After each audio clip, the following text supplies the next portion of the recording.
కానీ చంద్రబాబు నాయుడిని జగన్ జైలుకి పంపిండు కాబట్టి మళ్ళీ చంద్రబాబు నాయుడు జగన్ జైలుకి పంపిస్తారని ఒక చర్చ సాధారణంగా జరుగుతున్న అంటే ఎక్కువ మంది మాట్లాడుకుంటున్న ఒక విషయం ఇది. అంటే ఇందులో ఒకళ్ళు జైలుకి పంపడం కాకుండా వాళ్ళ మీద ఉన్న కేసులు ఏంటి, అవి ఆర్థిక నేరాలండి. అవి మామూలుగా అవి 3 కోట్లు 2 కోట్ల రూపాయల ఆర్థిక నేరాలు కాదు, వందల వేల కోట్ల ఆర్థిక నేరాలు. కనుక అవి ఎక్కువగా కోర్టులు చూస్తాయి, కోర్టు డిసైడ్ చేస్తుంది, కోర్టు జడ్జిమెంట్ ఇస్తుంది, దాని మీద డిపెండ్ అయి ఉంటుంది. ఆల్రెడీ వాళ్ళిద్దరూ జైలుకి వెళ్ళి వచ్చిన వాళ్ళే. ఇప్పుడు ఇద్దరు జైలుకి వెళ్ళినట్లే. మరి గెలిచిన వాళ్ళలో మన పార్లమెంటుకి ఎన్నికైన వాళ్ళలో కూడా ఓ 40% మంది క్రిమినల్ రికార్డు ఉన్నవాళ్ళే. మన రాజకీయాలు ఎప్పుడు అలా ఉన్నాయి, రౌడీలు, గూండాలు, ఇలాంటి వాళ్ళు, హంతకులు, ఇలాంటి వాళ్ళు రాజకీయాల్లో చాలా బాగా రాణించారు. అదొక ట్రాజడీ, అయితే వాస్తవం కూడా. చంద్రబాబు నాయుడు నిర్ణయం అంటే అటువైపు ఏమన్నా ఉంటుందా, కేసులు మళ్ళీ చేయడం, దాని మీద ప్రెజర్ చేయడం లాంటివి ఏమన్నా ఉంటాయా? తప్పకుండా ఉంటుంది. అయితే మన దేశానికి ఒక సంప్రదాయం ఉందండి, ఎవరైనా జైలుకి వెళ్తే వాడు హీరో అవుతాడు సాధారణ ప్రజల దృష్టిలో. అవును, ఎందుకు అట్లా? స్వాతంత్ర రోజు నుంచి మనకుంది. గాంధీ గారు కానీ, నెహ్రూ గారు కానీ జైల్లో, ఇందిరాగాంధీని జైల్లో పెట్టారండి జనతా గవర్నమెంట్ వచ్చినప్పుడు. అప్పుడు మేము పేపర్లో పనిచేస్తున్నాం. అప్పుడు ఎక్కడ సార్? హైదరాబాద్లో, ఆంధ్రలో, అక్కడ విజయవాడలో ఉన్నారు. వైజాగ్లో పనిచేస్తున్నాను నేను, ఈనాడులో. ఇందిరాగాంధీని అరెస్ట్ చేసి జైల్లో పెట్టారు. అప్పుడెవరు? చంద్రశేఖర్, మొరార్జీ దేశాయి, చరణ్ సింగ్, విపి సింగ్, ఇంతమంది పరిపాలించారు దేశాన్ని. ఆవిడని జైల్లో పెడితే ఇంతమంది ప్రముఖ నాయకుల వార్తలు వేయడం మానేసి మేము రోజు ఇందిరాగాంధీ జైల్లో ఏం చేస్తుంది, ఖైదీలను పరామర్శిస్తున్న ఇందిరాగాంధీ, వాళ్ళు పొద్దున్నే లేచి ఏదో పేపర్ చదువుకుంటున్న ఇందిరాగాంధీ ఫోటోలు పెద్ద పెద్ద వేసాం. ఆవిడ నేషనల్ స్టేజ్ ఉన్న నాయకురాలు. తర్వాత విడుదలైంది, బయటకు వచ్చింది. 2 ఏళ్ల తర్వాత ఎన్నికలు జరిగినాయి, దాదాపు 380 సీట్లను వచ్చినాయి ఇందిరాగాంధీ. కనుక అలా ఈ దేశానికి మన ఒక సంప్రదాయం అంటే సింపతి ఉంటుంది. అయ్యో జైల్లో పెట్టారా, రాజశేఖర రెడ్డి కొడుకుని జైల్లో పెడతారా, చిన్న కుర్రాడు అతను ఏం చేశాడని అని ప్రజలకి మిగిలిన అవసరం లేదు, సెంటిమెంట్ ఎక్కువ పనిచేస్తుంది మన రాజకీయాల్లో. కనుక ఎవరైనా జైల్లో పెట్టడం తప్పని అనుకుంటున్నాను. వాళ్ళు ఎంత దొంగలైనా సరే. చంద్రబాబు నాయుడు నిజంగా 50 రోజులు జైల్లో పెట్టకుండా ఉంటే వాళ్ళకి ఇంత విజయం వచ్చేది కాదేమో. దోష ఆ సానుభూతి అందరికి బాధ అనిపించింది. అరే చంద్రబాబు అంత పెద్ద మనిషి కదా, పెద్ద మనిషిని అంత తీసుకొని పోయి పెట్టాల్సిన అవసరం ఏముంది అనే ఒక చర్చ ఈవెన్ తెలంగాణ మన దగ్గర కూడా జరిగింది కదా. చాలామంది అనుకున్నారు ఇదేమిటి ఇట్లా అని. కానీ మన ప్రజల సైకాలజీ ఎందుకు ఇట్లా ఉంది? అదే వెనుకబడిన సమాజం సార్ మనది. ఇప్పుడు చూడండి, ఇప్పుడు సినిమాల్లో క్లైమాక్స్లో ఏడుస్తుంటే హీరో అందరూ ఏడుస్తుంటారు, మన జనం అంతా విపరీతంగా. ఆ సినిమా అయినప్పుడు కూడా సెంటిమెంటల్ పీపుల్, బాగా పేదవాళ్ళు, నిరక్షరాస్యులు ఎక్కువ. ఇన్నేళ్ల స్వాతంత్రంలో 76 ఏళ్ళు 77 ఏళ్ళు అయిన స్వాతంత్రం వచ్చినా సరే ఇప్పటికీ ప్రభుత్వ దొంగ లెక్కలు తప్పితే 40 నుంచి 50% మంది చదువు లేదండి. It's illiterate nation still today. మీ పిల్లలు అమెరికాలో ఉన్నారు, మా పిల్లలు అమెరికాలో ఉన్నారని మనం గొప్పలు చెప్పుకోవడం తప్పితే ఇక్కడ చదువు లేదు, తిండి లేదు. గ్రామాల్లో ఘోరంగా ఉంది పరిస్థితి, కూలీలకు వెళ్ళేవాళ్ళు లేరు. అది అంటే 2 ఉండే సార్ ఇండియా అంటే మనం చూసేది ఏంటంటే ఢిల్లీ, బాంబే, చెన్నై, హైదరాబాద్, విశాఖపట్నం. అంటే ఇది ఇండియా కాదు, ఇండియా గ్రామాల్లో ఉంటుంది. లక్షలాది గ్రామాల్లో, వేలాది గ్రామాల్లో పేదరికంతో, పంటలు లేక, తుఫాన్లు వచ్చి, వరదలు వచ్చి అడుగు తింటున్న దేశం ఉంటుంది. దాన్ని భారత్ అంటున్నాం, ఈ డెవలప్డ్ దాన్ని ఇండియా అంటున్నాం. కనుక ఈ భారత్ ఎలా ఉంటుంది అనేది చాలా ఇంపార్టెంట్. దానికి మేలు జరగాలి ముందు.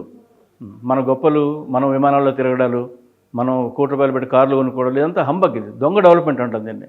ఈ ఓఆర్ఆర్లు వేయటం, ప్రతిదానికి వేల కోట్లు కేటాయించడం, ఇదంతా అన్ఈవెన్ డెవలప్మెంట్ కదా. అక్కడేమో పిల్లలు, బీసీలు, దళితులు అని ప్రతి ఒక్కరు మాట్లాడే వాళ్ళకి ఏమి చేయరు.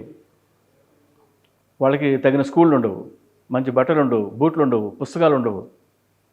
ఆ బీసీ సంక్షేమ హాస్టల్ అంటారు, అవి ఎంత దరిద్రం ఉంటే వెళ్ళి చూడండి మీరు, కళ్ళు తిరిగి కింద పడతాం. ఇప్పటికీ 2024లో తెలంగాణలో కానీ ఆంధ్రాలో వెళ్ళి చూడండి ఎంత ఘోరంగా ఉంటాయో. కనుక ఈ అన్ఈవెన్నెస్ ఇప్పుడు మన రాజకీయాల్లో ఉంది. ఒక్కొక్కటికి 100 కోట్లు 1000 కోట్ల వ్యాపారాలు. అందరూ కూడా ఎక్కువ మంది వ్యాపారస్తులు మన రాజకీయ నాయకులు, ప్రజానాయకులు కాదు. ఒకప్పుడు ఎలా చెప్పేవారు, ఈయన గొప్ప నాయకుడు అండి, రాజకీయ నాయకుడు, గాంధీ గారు ఫాలో అవరు, గాంధీ అనండి అని చెప్పేవారు. ఇప్పుడు ఏం చెప్తున్నాడు, ఈయన చాలా పెద్ద నాయకుడు అండి, అబ్బో భారీ రియల్ ఎస్టేట్ చేస్తుంటాడని చెప్తున్నారు. కనుక కాలం అలా మారింది మనకి. ఇప్పుడు రియల్ ఎస్టేట్ వాళ్ళే మనం నాయకులు, హంతకులే ప్రజాసేవకులు. ఆర్థిక నేరస్తులే ప్రజల సంక్షేమం కోరుకునేవాళ్ళు. It's a tragedy. డబ్బులు పంచడం మొదలుకుంటే, తాగడం నుంచి మొదలుకుంటే, మీరు చూసిన ఎన్నికల నుంచి 1, 2 ఎన్నికల వరకు ఇప్పటి వరకు వచ్చిన మార్పులు ఏమిటి? ఒకప్పుడు ఎన్నికలు ఎంతో బాగా జరిగినాయి, ప్రజాస్వామ్యయుతంగా చాలా పీస్ఫుల్గా జరిగినాయని చెప్పడానికి ఎప్పుడూ లేదండి. ఎప్పుడూ లేదు. ఎప్పుడు ఎన్నికలంటే మోసమే, వ్యాపారమే, స్వార్థమే, నీచత్వమే అని నేను అనుకుంటున్నా. అప్పటికి ఇప్పటికి తేడాల్లా ఏంటంటే, అప్పటికి భూముల ధర ఎకరం 5,000 అయితే ఇప్పుడు 20 కోట్లు. దీనివల్ల తేడా వచ్చింది. మన ఇండియన్ ఆర్థిక వ్యవస్థ అమెరికన్ డాలర్ వల్ల కానివ్వండి, గల్ఫ్ మనీ వల్ల కానివ్వండి, మనకి వచ్చిన విదేశాల నుంచి వచ్చిన బోళ్ళంత పెద్ద మొత్తంలో డబ్బు ఈ కార్పొరేట్ కంపెనీలు కానివ్వండి, ఇండియాని మార్చేసినాయి. మనకున్న అడ్వాంటేజ్ ఏంటంటే, hours is the biggest market in the world. 130-140 కోట్ల మంది మార్కెట్ ఇది. ఇక్కడ నువ్వు ఒక టూత్పేస్ట్ అమ్ముకున్నా, ఒక టూత్ బ్రష్ అమ్ముకున్నా, ఒక బ్లేడ్ అమ్ముకున్నా, ఒక ఉప్పు పంచదార ప్యాకెట్ అమ్మినా కొన్ని కోట్ల ప్యాకెట్లు అమ్ముకోవచ్చు నువ్వు ప్రతిరోజు. కనుక అందరికీ ఇది స్వర్గంలా కనిపించింది. అందువల్ల పేదవాడికి ఈ ఉన్నవాడికి అంతరం బాగా పెరిగిపోయింది. మిడిల్ క్లాస్ వాడు కొంచెం పైకి వచ్చాడు, మిడిల్ క్లాస్ వాళ్ళు కొంత బాగున్నారు, లోవర్ మిడిల్ క్లాస్ వాళ్ళు ఇంకొంత ఇబ్బందుల్లో ఉన్నారు. అన్ఎంప్లాయ్మెంట్ విపరీతంగా పెరిగింది. ఈ అన్ఈవెన్నెస్సే ఎలక్షన్స్ మీద రిఫ్లెక్ట్ అయింది. అంటే ఇప్పుడు ఒకప్పుడు ఒక అభ్యర్థి ఒక 25 లక్షలు ఖర్చు పెట్టడం ఎక్కువ అనుకుంటే, ఇప్పుడు 100 కోట్లు ఖర్చు పెడుతున్నారు. కనుక డబ్బులు సమాజానికి ఎంత మేలు చేసినాయో అంత హాని కూడా చేశాయి. కనుక విలువల పతనం అంటున్నాం. ఈ విలువల పతనం అనేది అన్ని రంగాల్లో జరిగింది. అది దానికి కారణం రాజకీయ నాయకులని నేను గట్టిగా అనుకుంటున్నాను. వాళ్ళు కరప్ట్ చేశారండి.